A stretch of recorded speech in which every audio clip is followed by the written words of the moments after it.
minutes. I want to welcome the opportunity to speak on this motion, and I want to commend Deputy Harkin and the independent group for bringing forward this really important motion. The need to review carers' allowance, as the Minister will know, is an issue I've raised many times, but I think the issue, and listening to the discussion here this morning, is clearly much broader than that. There is a clear need now to put a plan in place in relation to carers' allowance and those income supports for family carers going forward. And I think it's very clear we cannot continue with the situation where each time, year on year at budget time, there's this circus over maybe a fiver or maybe no fiver or what will be in it. And, we need to give family carers certainty in relation to their income supports, and that is so important. Again, we know the National Carers Strategy, and I know that is under the Department of Health, but of course there is a role for the Department of Social Protection as well. That remains unpublished. The last one was published 11 years ago. We need to see movement. We need to see commitments in that with ring-fence funding, and we need to ensure they are implemented, because in fairness to family carers, when that was published back in 2012, there was a financial crisis. They accepted that. What was there wasn't implemented, but we need to ensure that that does not happen again, and we need to see the commitment and the words and the tributes to family carers actually brought through in relation to action.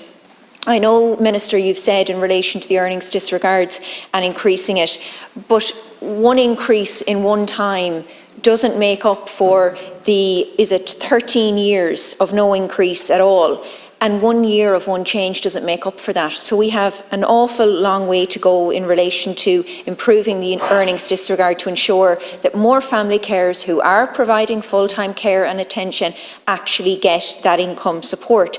And again, and always in these debates, you will say, they have the most generous means test, or they have the highest income limits of any payment. But that is because they are the only cohort of people receiving a payment from the Department of Social Protection where they are required to provide a full-time role, full-time care and attention, while also being limited in relation to what they can do outside the home, be it in study or work. They are the only cohort that have those obligations placed on them, and so they are unique in relation to the Department of Social Protection system.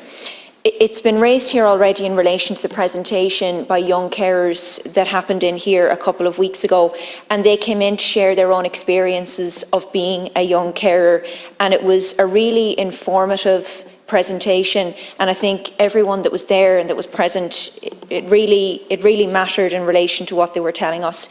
The limits that the care they provide has on their own life and limits what they can do, worrying about the financial cost of continuing in education, struggling to find the time to get their homework done and finding time to study. And most of the experiences of the young carers had a thread, and that was a lack of understanding and perhaps I would say recognition in relation to the care they provide as young carers, and the lack of understanding in places like the school setting. And I think there is definitely a role, and a wider role here, for the Department of Education as well. The Committee on Social Protection last year looked at carers' allowance and specifically the means testing, and it was a really good and well done committee meeting, because we heard from 3 family carers directly in that committee meeting. And I think it's really important when we're discussing this here today that we hear those words again, the words from the carers directly. We heard from a carer in his 60s. He told us in 2003 his wife gave up work to mind their twins and the other children full time. The hospital she'd worked in lost a brilliant accident and emergency nurse. She gave up a career she loved. She forfeited a salary and future pension entitlements. In 2013, he had to retire early from his job as an assistant director of mental health nursing, because the girls were now the magic age of 18. He loved his job, but he loved his girls more. Being 18 meant the end of school, and there was no adult day services available. He continued on to say that lots of carers who don't receive any income support at all, they continue caring and looking after their loved ones. In many or most cases, if they stop caring for their loved ones, there is no one else to step in to do it. The state isn't able to do it. All we ask is to be treated fairly with dignity and respect. We don't want to face a future of poverty. Our futures are bleak enough as it is, getting older and frailer and still minding our adult children when we're getting to a stage when we ourselves are beginning to need help. So these are the family family carers that need our support, and they need it in relation to income support, they need it in relation to the long-promised state pension, and it is clear from today's discussion we have an awful lot more to do to not just speak but to act in relation to supporting our family carers right throughout the state. Deputy Pauline.